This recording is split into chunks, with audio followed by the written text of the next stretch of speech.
Hi, my name is J.T. Keith. I'm with the ENMU SportsZone, and today my guest is Erin Trimboli. Erin Trimboli, and today we're going to be talking about the New York Mets and the National League East Division. Erin, tell me your thoughts. Well, first off, I can already tell you who's going to win the NL East, and that will be the Washington Nationals. They are so deep, batting, pitching, 2 words, Steven Strasburg, and another 2 words, Bryce Harper. They'll be set. Fairly positive that the Atlanta Braves will be coming in second.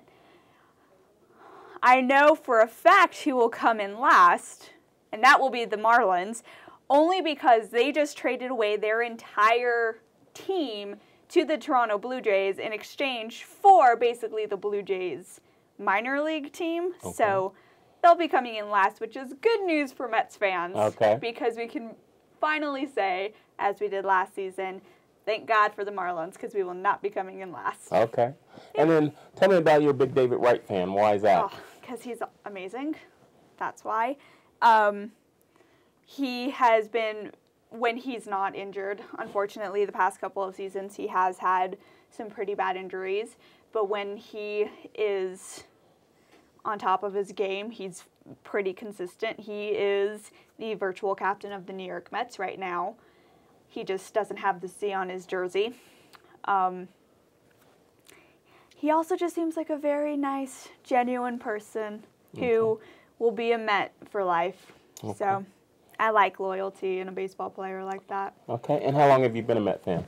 22 years. 22 years. Wow. Did you grow up there? Your dad? I came out of the womb as a New York Mets fan. Okay. My mom is a huge Mets fan, so I took after her. So she back when they won the World Series in 1969? Mm-hmm. Gotta believe. Mm-hmm. 1969, 86. We watched the Subway Series together. We watched the epic collapse of 2009 together. We have been there from the get-go. Well, she's been there from the get-go because she remembers when the New York Mets were first formed. So, yeah. Okay. And have you ever been to a live game there? I have. I've been to Shea Stadium before. One of my very first baseball games was at Shea Stadium. Oh, okay. And so you've been to the new Shea Stadium? I have not, no.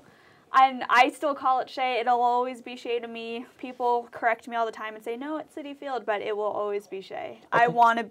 I'm going to be there someday. Okay. So. And tell me, if you were picking your all-Met team, who would you pick at catcher, first base? Catcher, Mike Piazza. Third base, David Wright. I don't know. The rest is kind of... Shortstop, Bud Harrelson, Jose Reyes?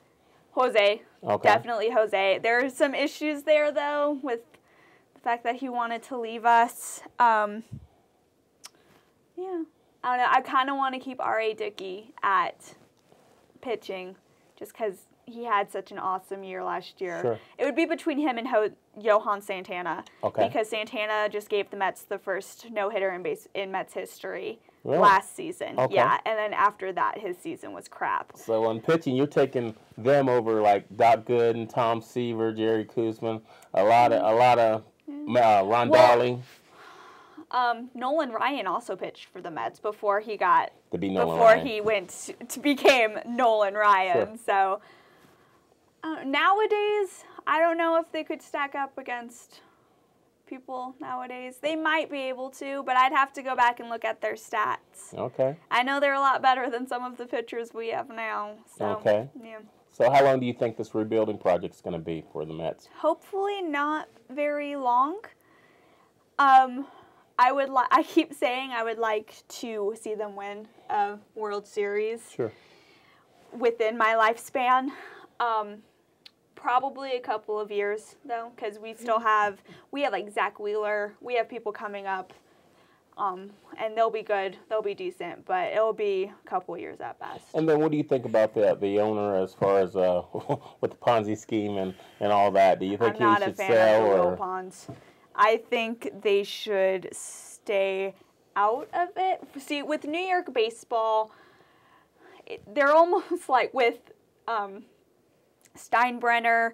I feel like they have a Jerry Jones complex and they just want to be involved. It's like, you're just there to send the paychecks. Let the GM and all those people do their job. It's like, stay out of it. And the Will Ponds do not do a very good job at that, or they hire really crappy GMs.